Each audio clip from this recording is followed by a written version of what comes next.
Sir నమస్కారం. ఏదైతే మనం ప్రతి ఆదివారం రోజున బాధితులతో డైరెక్ట్గా మాట్లాడతామని చెప్పామో, మీకోసం మీ వీనన్ ఛానల్ అని చెప్పి ప్రోగ్రామ్ చేస్తా అనుకున్నాము. దానిలో భాగంగా ఈరోజు కొంతమంది బాధితులు మన దగ్గర రావడం జరిగింది. ఎందుకంటే మిగతా రోజులలో మాకు కొంచెం ఇబ్బంది అవుతుంది కాబట్టి ప్రతి ఆదివారం అనేది ఈ ప్రోగ్రాం పెట్టుకోవడం జరిగింది. దానిలో భాగంగా ఈ బాధితులకు అసలు ఏ విధంగా అన్యాయం జరిగింది, ఏ విధంగా చేస్తే వారికి న్యాయం జరుగుతున్న విషయంలో కూడా మా టీం అంతా కూడా చర్చించి కొన్ని విషయాలు వారితో చెప్పడం జరుగుతూ ఉంటుంది. అలాగే సంబంధిత అధికారుల దగ్గరకు కూడా మేము వెళ్ళమని మేము చెప్పడం జరుగుతూ ఉంటుంది. అయితే దానిలో భాగంగా ఇంకొక విషయం ఏంటంటే, ఇక్కడ ఏది ఏమైనా కూడా పూర్తిగా బాధితుల పక్షాన న్యాయం ఉన్నప్పుడు మాత్రమే మేము మాట్లాడడం జరుగుతుంది తప్ప వేరే విషయంలో కూడా మేము మాట్లాడడం అయితే ఇక్కడ జరగదని మీరు గమనించాలి ఇక్కడ మిత్రులారా. అలాగే అయితే ఇక్కడ మనకు వచ్చిన బాధితులు ఎవరా అంటే, ఇక్కడ చెన్నూరు నుంచి కొంతమంది బాధితులు మన దగ్గరికి రావడం జరిగింది. వారి యొక్క ఏదైతే ఒక అన్నదమ్ములు ఒక 4 ఉండంటే, లేకపోతే 5 ఉండంటే, లేకపోతే 10 మంది ఉండంటే, వాళ్ళ యొక్క ఏదైతే పొత్తులో ఉన్న భూములు ఉంటాయి. ఆ పొత్తుల యొక్క భూములని వీళ్ళు ఏం చేసినారా అంటే, ఒకరి దగ్గర పట్టా కావడం జరిగింది. ఆ పట్టా కాస్త మాకు తెలియకుండా మొత్తం పూర్తిగా పట్టా చేసుకొని వేరే వాళ్ళకి విక్రయించడం జరుగుతూ ఉంది, మమ్మల్ని మోసం చేస్తూ ఉన్నారని చెప్పి బాధితులు మన దగ్గర రావడం జరిగింది. వారిని పూర్తిగా అడగడం జరిగింది. మీరు ఇంతకుముందు ఎక్కడికైనా వెళ్ళారా, ఏం చేశారని అడిగినప్పుడు వారు కూడా చెప్పడం జరిగింది. మేము ఎంఆర్ఓ దగ్గరికి వెళ్ళడం జరిగింది, ఇంతకుముందు కలెక్టర్ గారి దగ్గరికి కూడా వెళ్ళడం జరిగింది, మాకు తగిన న్యాయం జరగలేదు, ఈ ఛానల్ ద్వారానే మాకు న్యాయం జరుగుతుందని చెప్పి మన బాధితులు మన దగ్గర రావడం జరిగింది. అయితే ఆ బాధితులతోనే మనం అడిగి పూర్తి విషయాలు తెలుసుకున్న తర్వాతనే మనం ఏం చేద్దామని కూడా లాస్ట్లో మనం మాట్లాడదాం. ముందుగా బాధితులు మనం పిలవడం జరుగుతుంది. ఒకసారి రండి బ్రదర్. ఎక్కడి నుంచి వచ్చారు మీరు? టేక్మట్లో ఉంటారా మీరు?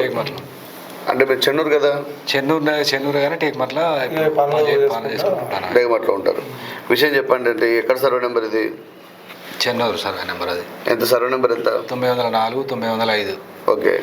ఎక్కడిది భూమి? మీకు ఎక్కడి నుంచి సంక్రమించింది భూమి? మా తాతల ఆస్తి, తాతల దగ్గర నుండే వస్తుంది మాకు. మీ నాన్నగారి పేరు? పెండాలింగయ్య. ఎవరు తీసుకున్నారు ఈ భూమిని? రాదండి లావణ్య లక్ష్మి. మాట్లాడండి. రాదండి లావణ్య లక్ష్మీనారాయణ. వారికి ఎట్లా పోయింది ఇది భూమి? అంటే వారు ఏమవుతారు మీకు? రాదండి లావణ్య మాకు చెల్లి అవుతుంది, మా చిన్న బిడ్డ. అంటే ఎంతమంది అన్నదమ్ములు మొత్తం మీరు? మా నాన్నలు అంటే అది తాతల కడికి 4 పాలు. అంటే మీ నాన్నగారికి అన్నదమ్ములు 4. ఓకే. అదే తాతలు 4. తాతలు 4 పేరు మీద 12 ఎకరాల చిల్లర ల్యాండ్. అది తాత 4 పాలు వచ్చినాయి. 4 పాలు వస్తే అది 4 పోతుంది. జాయింట్ పట్ట 4 పేర్లు అతనే ఉన్నాయి. పట్ట జాయింట్ పట్ట 4 పేర్లు ఉండే.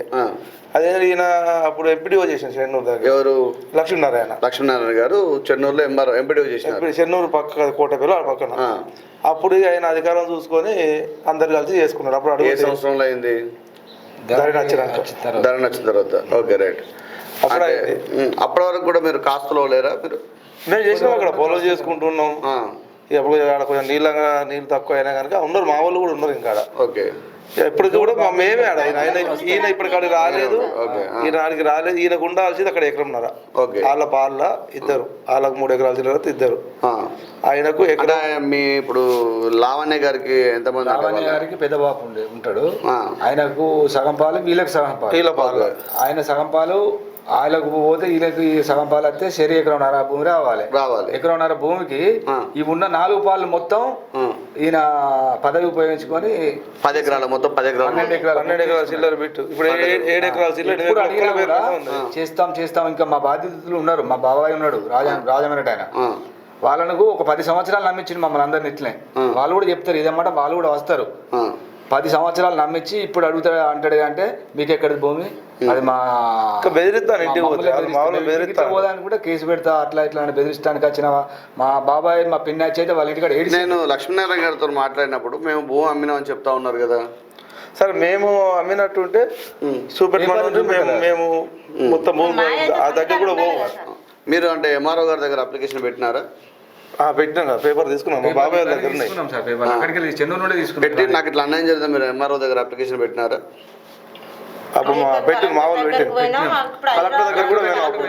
హైదరాబాద్ కూడా పోయినాం. మరి ఏమైందమ్మా పోతే కలెక్టర్ దగ్గరికి పోతున్నది మీ ఫ్యామిలీ ఇష్యూ కదా, ఆల్రెడీ పట్టా ఉన్నది, మీరు కూర్చొని మాట్లాడుకోవాలి అన్నాడు. కుటుంబం కూర్చొని మాట్లాడుకోవాలని చెప్పిండు. ఓకే ఈయన రమ్మంటే ఏడికి రమ్మన్నాడు, మన ఊళ్ళోకి రా, మన భూమి కాడికి రా, వస్తలేడు. మరి భూమి కాడికి రమ్మన్నా కులంలోకి వచ్చి చెప్పమంటాను. ఇక్కడ మేము టేకు మాటలా కాదు, మంచిర్యాలకు కాదు, మన భూమి చెన్నూరుది. చెన్నూరు పెద్దలు ఉన్నారు, చెన్నూరు పెద్దల దగ్గరకు వచ్చి మాట్లాడమంటాను మేము. ఇప్పుడు ఇది కూడా ఉన్నది కదా ఇక్కడ భూమి, ఇక్కడ ఇది కొన్నట్టు ఉంది కదా, ఇది ఎప్పుడు కొన్నారు? మా నాన్న కొన్నాడు ఇది. ఇంకో పాలను మా నాన్న కొన్నాడు, ఇంకో పాలని 4 పాలకి వెళ్ళి ఒక పాలను మా నాన్న సొంతం కొనుక్కున్నాడు. 1980లో 3 ఎకరాల 8 గుంటల్ని 904 905 సర్వే నెంబర్లో 2300 రూపాయలకు కొన్నట్టుగా ఇక్కడ ఒక కాగితం కూడా ఇక్కడ కనబడతా ఉంది. అంటే ఉల్టా కేసు మన మీద పెడతాం. ఇందులో సాక్షులు కూడా ఉన్నారు, వీళ్ళంతా కూడా సంతకం పెట్టాడు, ఒక పేపర్ కూడా ఇక్కడ ఉన్నది. మరి ఈ భూమి అని మీకు పట్ట కావాలి కదా, మరి ఏం చేసుకోలేదు? అప్పుడు ఒక్కటే పేరు మీద నడుచుకుంటా మేము టేక్ మాటలు ఉండడు, ఇక ఇట్లే నడుచుకుంటా అంతే. ధరణి వచ్చిన తర్వాత ఇక మాకు తెలియకుండా, ఎవరికి తెలియకుండా చేసుకున్నాడు మొత్తం అంతా. మరి ఈ మధ్యలో లక్ష్మీనారాయణ గారితో మాట్లాడినారా? పెయిన్ మా చిన్నమ్మలో పోతే కేసు పెడతాను.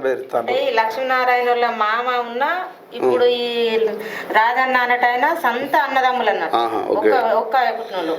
ఇప్పుడు మా తాత ఉన్నా ఇప్పుడు ఇంకొక పాలైన అన్నదమ్ములు, అంటే తాతల వాళ్ళు అన్నదమ్ములు సంత అంటే అట్లా తాతల పేరు మీద ఉన్నది. అది ఉంటే ఇట్లా 4 పాల మీద ఉన్నది సార్.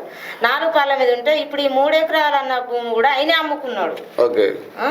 అయినా అమ్ముకుంటా వాళ్ళ మామ తాగేది బాగా, అయినా అమ్ముకొని వీళ్ళతోనే సంతకాలు పెట్టించుకున్నాడు అన్నట్టు. ఇప్పుడు మా మామ సంతకం పెట్టలే, అమ్మినట్టు మేము పోలే, మాకు తెలియదు. మా మామ బావి పని చేస్తే మేము టేకమట్లనే ఉన్నాం సార్.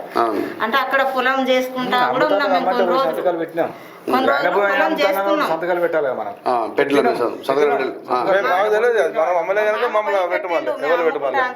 అంటే పోయిండు అన్నట్టు. ఇప్పుడు ఆ ల్యాండ్ కొన్నైనా కూడా ఆయన వచ్చి చెప్తాడు. ఆయన చెన్నుండే ఉన్నాడు, ఆయనకి ఎవరు అమ్మిండ్రు, ఎవరు డబ్బులు తీసుకున్నారు కొన్ని ఆయన కూడా వచ్చి చెప్తాడు. అంటే 3 ఎకరాలు ఇంకొక 10 ఎకరాలు ఉండాలి, మొత్తం 12 ఎకరాలు. అది 12 ఎకరాల చిల్లరనే ఉంటుంది అంటే ఇంకా 9 ఎకరాలు ఉండాలి. ఇంకా అంటే అందులో కొద్దిగా మా వాళ్ళు వాళ్ళ పాలు కొంతమంది అమ్ముకున్నారు చెన్నూరు వాళ్ళు. ఇప్పుడు ఇంకా మిగిలిన భూమి ఎంత ఉంది? మీరు ఎంతలో కాస్తులో ఉన్నారు? మీకు ఎంత భూమి రావాలి అసలు? మాకు ఒక పాలు రావాలి, 3 ఎకరాల పాలు రావాలి. 3 ఎకరాలు రావాలా? సరే ఇట్లా అనుకున్నా, ఇది కొన్న దాంట్లో ఇది రావాలి, ఇది ఒక 3 ఎకరాలు రావాలి, అంటే 6 ఎకరాలు రావాలి. అప్పుడు పంచుకున్నప్పుడు పాలు సార్ 3 ఎకరాల 8 గుంటలు సార్. అవును ఇక్కడ ఉంది. అయితే ఇప్పుడు ఒక్క పాలు ఇప్పుడు ఆయన ఉల్టా మా మీద పెడతాడు కదా, అట్లా పోయినా కూడా అందులో 18 గుంటలు వస్తుందా? మా పాలు మాకు వస్తుందా? వస్తుంది. ఇక మేము ఇంకేం చెప్తాం, కొంచెం అధికారం ఎట్లా పోయినా బెదిరిస్తాడు. ఇప్పుడు 6 ఎకరాలు రావాలి కదా, అంటే ఈ మధ్యలో మరి ఇప్పుడు 6 ఎకరాలు మీరే ఉన్నారు అక్కడ భూమి మీద? ఇంకా రాజం లేడా సార్? మా బాబాయ్ అయినాడు అలా, ఇంతకుముందు అని చెప్పింది చూసిండ్రా, ఆయన కూడా ఉన్నాడు, ఆయన కూడా తీసుకొద్దాం కాదా? ఇప్పుడు 6 ఎకరాల మీద మీరే ఉన్నారా, వాళ్ళు కూడా పొత్తులో ఉన్నారా? ఇప్పుడు అంతటి మీద పొత్తే ఉన్నారు సార్. భూమి ఇప్పటి వరకు కూడా అందరం కలిసి ఉన్నాం సార్. ఇప్పటి వరకు ఎవరికి అద్దులు పెట్టుకోలేదు, అద్దులు లేదు, గిడికెళ్ళి లైన్ పెట్టుకొని చేసుకుంటా. ఇట్లా పాలు ఉండే సార్, ఇట్లా పాలు ఉన్నాయా మాకు తెలియకుండా మళ్ళీ ఏం చేసిండే ఇట్లా పెట్టించండు పాలు పెట్టించండు. మేము అక్కడ పోయి ఈ మధ్యలో పంట వేసినారు, అందులో మీరు దొబ్బిచ్చినాం, దున్నిపిచ్చినాం. ప్రస్తుతానికి 2 సంవత్సరాలు 3 సంవత్సరాలు ఖాళీగా ఉంటుంది. ఇప్పుడు నార్మల్గా మరి కొత్తగా వచ్చిన కలెక్టర్ గారి దగ్గరకు లేకపోతే కొత్తగా వచ్చిన ఎంఆర్ఓ గారి దగ్గరకు మళ్ళీ అప్లికేషన్ అని పెట్టినారా? ఈ పేపర్లు అడగబెట్ల మాకు ఇట్లా వచ్చేది ఉంది, మేము కొనుక్కున్నాం అని చెప్పి అడిగినారా? ఇప్పుడు పాత కలెక్టర్ దగ్గర పోయినా ఆయన కలిసి మీ కుటుంబమే కదా కూర్చొని మాట్లాడుకున్నా మమ్మల్ని అడగబట్టి అందరు మీరే కదా, మీరు మాట్లాడుకోక మళ్ళీ మా దగ్గర ఎందుకు వస్తారు? చెన్నూరు స్టేషన్ నుంచి ఎస్ఐతో ఫోన్ చేయించినాం.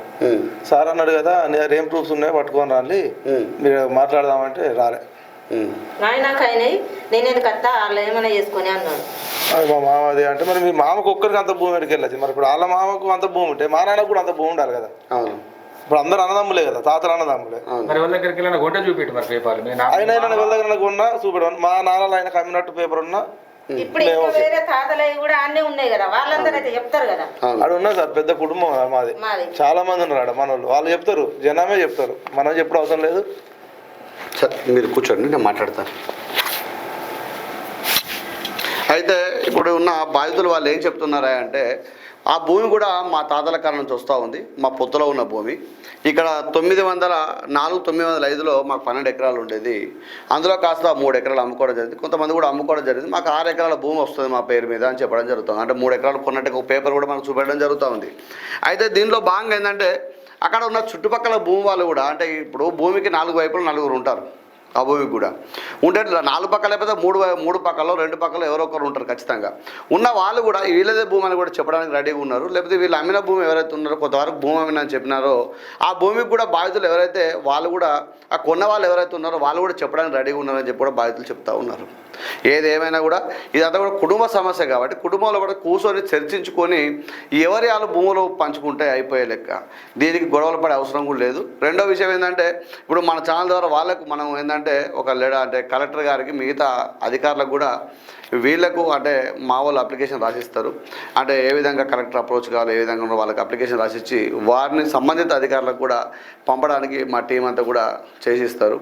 ఏదేమైనా కూడా అంటే కుటుంబం లోపల ఒక సంక్రమించిన భూమి ఏదైతుందో అందరికీ దక్కాల్సిన అవసరం ఉంటుంది. అందరు దక్కినప్పుడే దానికి ఒక కుటుంబానికి ఒక అర్థం ఉంటుంది. కాబట్టి ఏదున్నా కూడా ఒకవేళ నిజంగా వాళ్ళు కొనుక్కున్నట్టయితే వాళ్ళ యొక్క పేపర్లు తీసుకొని వచ్చి ఆ కుటుంబ పెద్ద అంటే ఏది ఆ కుల పెద్దల మధ్యలో కూర్చొని సమస్యను పరిష్కరించుకోవాల్సిందిగా మేము కూడా కోరుతూ ఉన్నాం.